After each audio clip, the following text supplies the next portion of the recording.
Queridos hermanos y familia, es una nueva oportunidad para mí de poder compartir la palabra de Dios con todos nosotros. Y hoy quiero saltar y mover a nuestro tiempo de estudio bíblico acerca de un nuevo valor fundamental. Y este va a ser uno de los últimos que estamos tratando. Y el valor que estamos alcanzando es un valor que dice así: para alcanzar los propósitos de Dios significa que tengo que enfrentar riesgos dando pasos en fe. Esto siempre involucra cambio. Hay una gran diferencia entre enfrentar los riesgos que tenemos y los obstáculos que tenemos y solamente fantasear acerca de eso. Hoy quiero preguntarte y solamente pasar unos 15 minutos en la palabra de Dios como una introducción acerca de este nuevo valor. Y vamos a hablar acerca de la vida de David. Y David, el rey, quien fue luego el rey David, su trayecto hasta llegar a hacer lo que Dios quería que él haga, um, involucró un montón de riesgo, y ese tipo de riesgo empezó muchísimo antes de que él fuese rey, sino que hubieron momentos en su vida que fueron momentos definitorios. Y esos momentos definitorios también los pasamos nosotros en la vida, y hay ciertos momentos en nuestra vida que son claves y que podemos, si no nos damos cuenta, podemos perder la oportunidad que Dios nos pone por delante, o podemos perdernos lo que Dios quiere hacer porque hay otras cosas que nos están distrayendo. Y una de las cosas es que tal vez tienes demasiadas cosas enfrente tuyo, demasiados obstáculos que estás pasando durante estos últimos días o estos últimos tiempos, y la verdad es que no has visto ninguna diferencia. No has visto ninguna diferencia porque, no sé, hay demasiadas cosas, y quiero hoy que pensemos y estemos trabajando en tomar nota acerca de las voces que nos distraen del propósito de Dios. Las distracciones vienen de todos los tamaños, colores y formas. No sé cuáles son las tuyas, pero puede ser que uno esté fantaseando acerca del matrimonio ideal. Y en vez de enfrentar los problemas que tenemos en el matrimonio, solamente fantaseamos acerca de cómo sería, cómo me gustaría que las cosas fuesen, y en vez de ir hacia adelante y enfrentar los problemas, seguimos quedándonos en el molde, esperando que algo cambie, pero no hacemos nada porque tenemos miedo, porque no sabemos cómo, porque estamos llenos de vergüenza de decir, bueno, tengo un problema. Tal vez tiene que ver con el tema de los estudios. Tal vez estás estudiando y fantaseando que algún día vas a ser alguien en el área de trabajo que te gustaría, pero todavía tienes ciertas materias que dar y no has pasado las materias, y que sigues esperando y esperando, y el momento oportuno y nunca viene.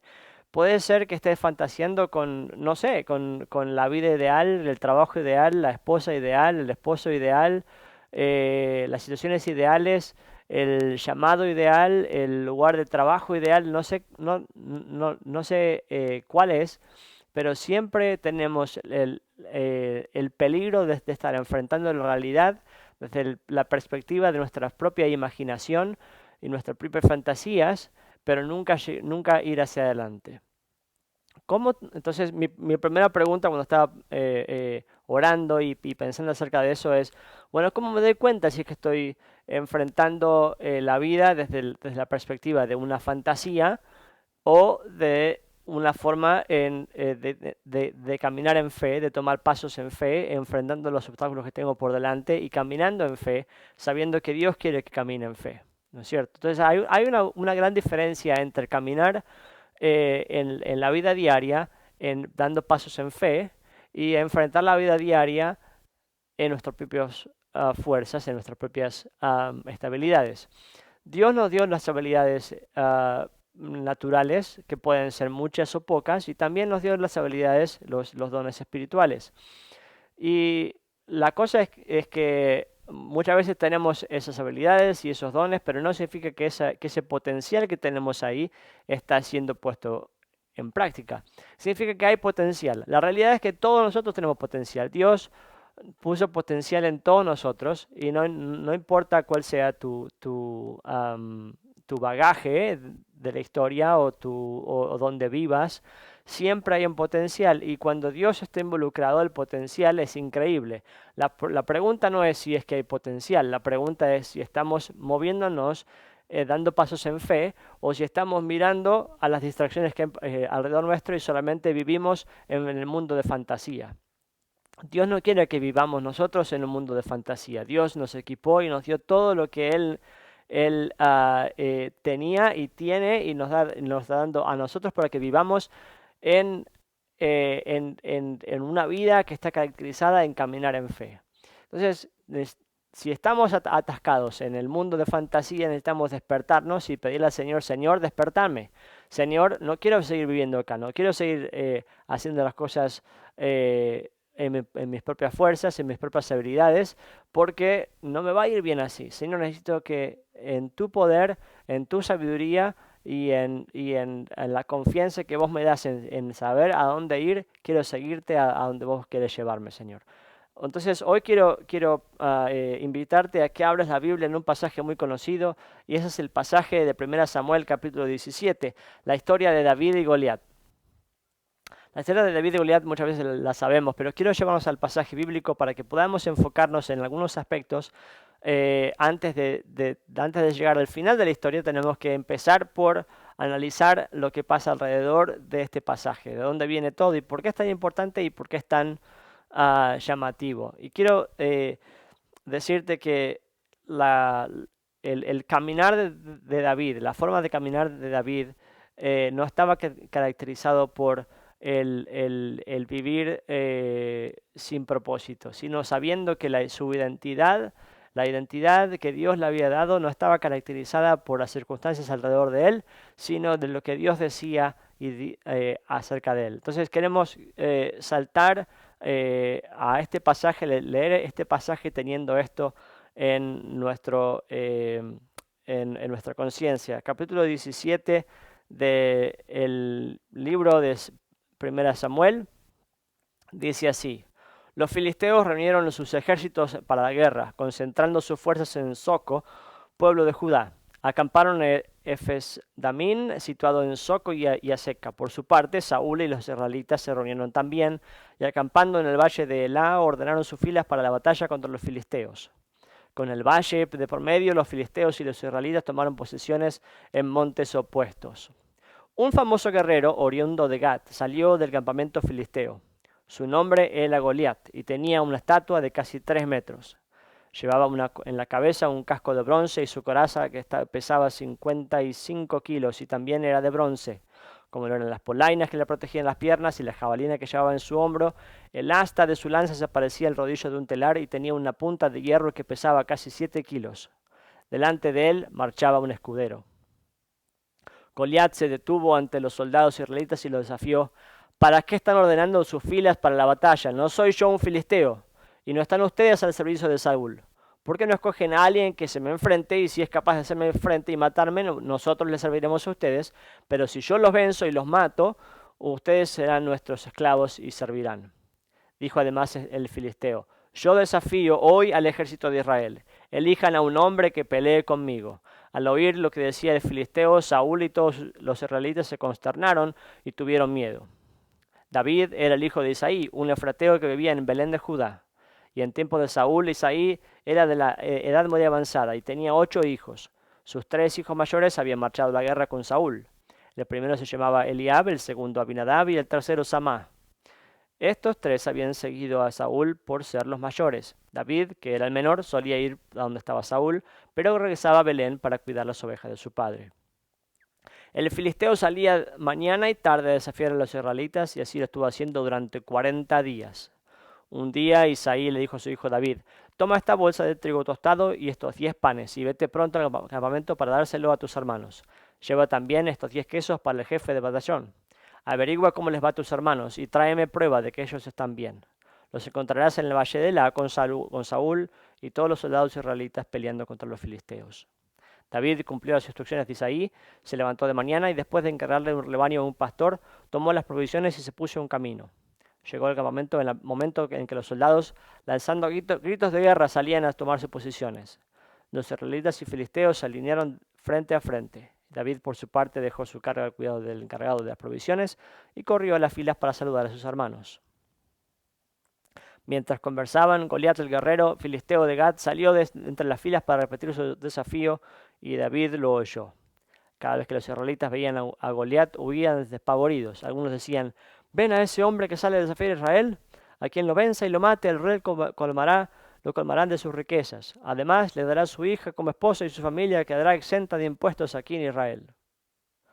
Paremos ahí, en el versículo 25.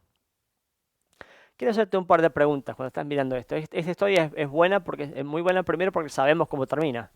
Pero si no supiésemos cómo termina, ¿qué estarías pensando? Entonces quiero volver a esta idea de vivir en el mundo de fantasía. Cualquiera que estuviese en esa situación, al oír las palabras de lo que le prometía el rey al quien sale y venza al gigante, uno puede imaginarse como cualquiera de los que tenéis estaba imaginando el mundo de fantasía. Entonces, nosotros también podemos estar fantaseando con cosas como sería la vida si tuviésemos toda la plata del mundo, si estuviésemos libres de impuestos, si estuviésemos libres de acá, de allá, si nos diesen una cosa o la otra. Entonces uno siempre vive en el mundo de fantasía, pero vivir en el mundo de fantasía no significa que los obstáculos y los gigantes que están enfrente a nuestro se vayan a ir mañana. Significa que van a estar ahí todo el tiempo y uno va a estar fantaseando acerca de cómo sería la vida, pero nunca pudiendo salir de ese terror que es enfrentarse a los gigantes todos los días. Los israelitas lo hicieron por 40 días. Y lo interesante de esta historia es que tenemos muchas distracciones. Las distracciones para el soldado israelita común y corriente sería esta: estoy en el campo de batalla, hay un enemigo enfrente mío, pero yo no soy el más grande, hay otros que pueden hacerlo, hay otros que tienen mejores posibilidades que yo. El gigante se presenta todos los días, de mañana y de tarde, y no solamente se ríe en frente tuyo, sino también que se ríe de todo tu pueblo y se ríe hasta de Dios. Pero sin embargo, los, los, los mensajes del enemigo siguen siendo constantes y es como un disco rayado que se repite. Tal vez ellos estaban escuchando solamente de mañana y de tarde, pero estoy seguro que también lo escuchaban durante la noche, durante sus sueños. Escuchaban esa amenaza constante. Y significa que ellos estaban en el punto, en el punto de estar enfrente, en el campo de batalla, enfrente a estos filisteos. Y sin embargo, por 40 días están ahí jugando a la guerra. Jugando a la guerra porque no hay guerra. Hay solamente un gigante que está desafiando al pueblo de Israel y el rey que sería el que era el más grande de todos, el más alto de todos y el con más ventaja de que todos los demás, está esperando que alguien salga adelante. Qué divertido, ¿no es cierto? El enemigo siempre nos recuerda lo que no podemos hacer. Nos recuerda que la victoria está demasiado cerca, pero al que se acerca lo voy a matar. El mundo de fantasía es que siempre el enemigo nos muestra una cosa, lo que podría ser, pero nos recuerda que ni siquiera te atrevas a intentarlo porque no vas a poder. Para David tenía lo mismo. Primero y principal, él no era un soldado, entonces él podía haber dicho: no es para mí. También tenía las voces también del mismo gigante, pero por alguna razón el mensaje llegó de manera distinta a su corazón. Hay algo distinto, algo que escucha las mismas palabras, pero no siente el mismo sentido de intimidación que este gigante le puso. Sin embargo, en el medio del campamento están todos sus hermanos y están todos ahí.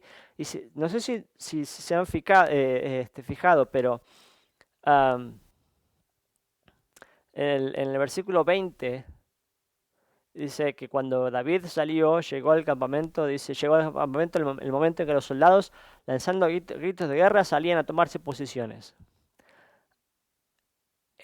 Es como actuar, ¿no es cierto? Estaban actuando, vamos a ir a la guerra, pero la verdad, en el momento que escucho el gigante, salimos corriendo despavoridos, llenos de miedo. El enemigo hace lo mismo. El recordatorio y siempre la intimidación está ahí, siempre intimidándonos que si te atreves a cambiar las circunstancias o a enfrentarte a lo que yo estoy haciendo, vas a morir. Tal vez eh, el, el- el- la cosa más intimidatoria es la imagen del problema, la imagen del gigante enfrente a nuestro. ¿Quién no estaría intimidado de un gigante de casi 3 metros con una armadura tan enorme, con tanta experiencia y sin pensar, bueno, yo voy a ser el próximo? Pero en realidad, para David el problema no era el tamaño del gigante. Para David, cuando escuchó las mismas palabras, para él el obstáculo no era el gigante. Algo diferente pasó en la cabeza y en el corazón de David. Sin embargo, hubo una multitud de gente que estaba escuchando, preparada para la guerra, pero lo único que hizo es salir despavorida. Esos mensajes del enemigo siguen siendo ahí y todos siguen viviendo en el mundo de fantasía. Tal vez los mensajes de intimidatorios no solamente funcionan en el enemigo, ¿no es cierto? Sino que tal vez tenemos personas alrededor nuestro bien intencionadas que piensan que no vamos a poder hacer ninguna diferencia o que es imposible poder seguir adelante, que es imposible eh, o que tenemos malas intenciones, ¿no es cierto? Más adelante dice esto, David le preguntó, el versículo 26, a los que estaban con él, ¿qué dicen que le darán a quien mate a este filisteo y salve así el honor de Israel? ¿Quién se cree este filisteo pagano que se atreve a desafiar el ejército de Dios viviente? Al que lo mate, repitieron, se le dará la recompensa. Y Eliab, el hermano menor de David, lo oyó hablar con los hombres y se puso furioso de él y reclamó, ¿qué has venido a hacer aquí? ¿Con quién has dejado esas pocas ovejas en el desierto? Yo te conozco. Eres un atrevido y malintencionado. Seguro que has venido a ver la batalla. ¿Y ahora qué hice? Protestó David. Y se apenas ha abierto la boca.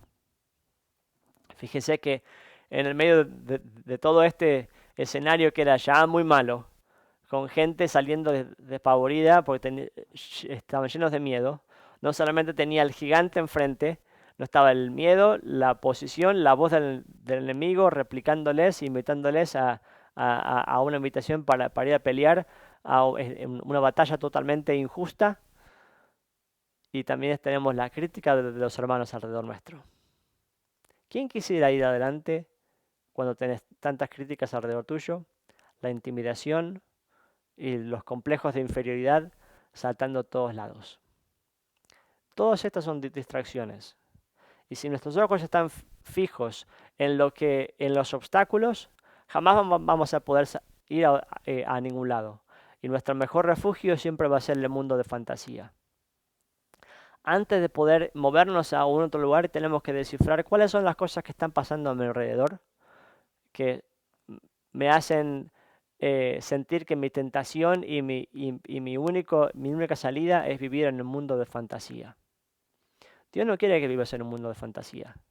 Dios nunca te llamó a vivir en un mundo de fantasía. Y los gigantes que están enfrente tuyo son gigantes que no vas a poder vencer en tus propias fuerzas.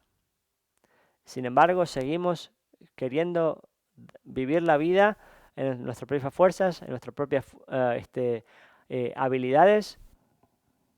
Pero, ¿qué pasó? ¿Alguien pudo cambiar la historia por sus propias habilidades? No creo. No es así. ¿Y por qué como iglesia estamos cada domingo haciendo gritos de guerra como si vamos a conquistar muchas cosas, pero los mismos gigantes continúan alrededor nuestro? Hoy quiero preguntarte, ¿cuáles son tus gigantes? ¿Cuáles son los gigantes que están enfrente tuyo y que te están recordando, invitando a una pelea y recordándote qué tan grande eres? ¿Cuántas mentiras están en tu cabeza?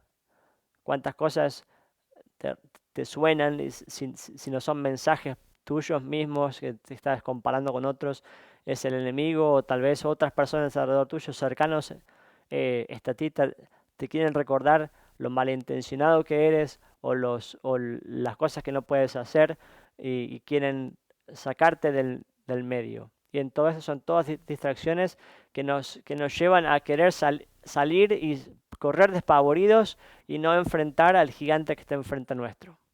No sé cuál es el gigante. ¿Cuál es en tu familia?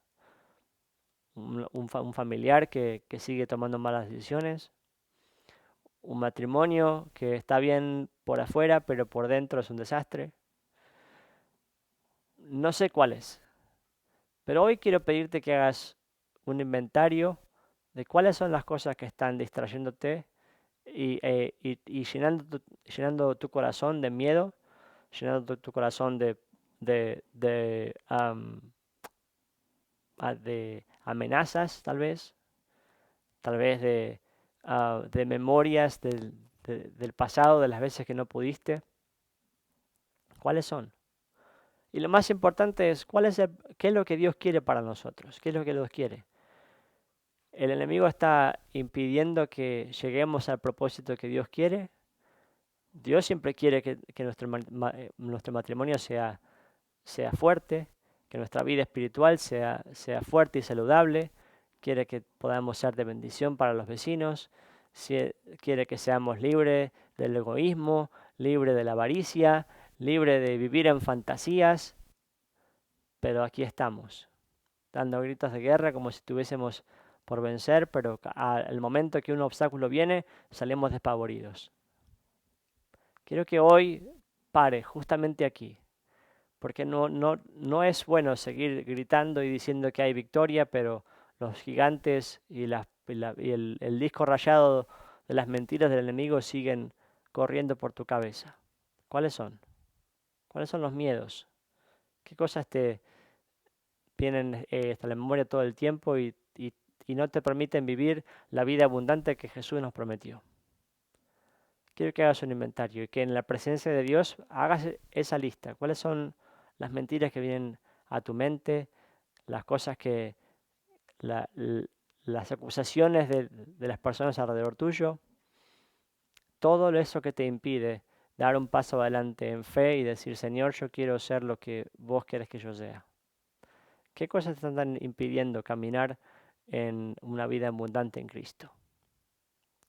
Paremos justo allí y pidámosle al Señor que nos guíe y que nos traiga memoria y que podamos empezar a cambiar la historia, porque creo que Dios quiere que la historia no termine en un gigante gritándonos en nuestra cara, sino poder vivir una vida abundante como Dios quiere que vivamos.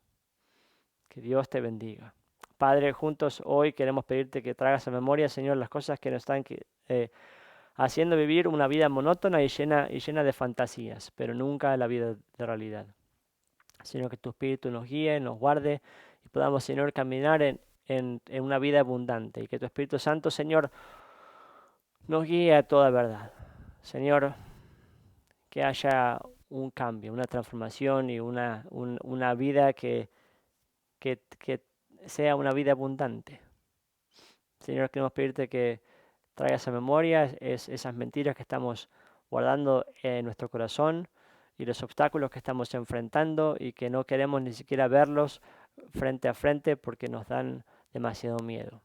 Señor, te pedimos que nos guíes, que nos guardes y que durante este tiempo podamos vivir sabiendo, Señor, que nos llamás a vivir dando pasos en fe y que siempre involucran un cambio en nuestra vida y que podamos, Señor, vivir una vida llena de pasos de fe. Te pedimos, Señor, todo esto en el nombre de Jesús. Amén. Dios te bendiga.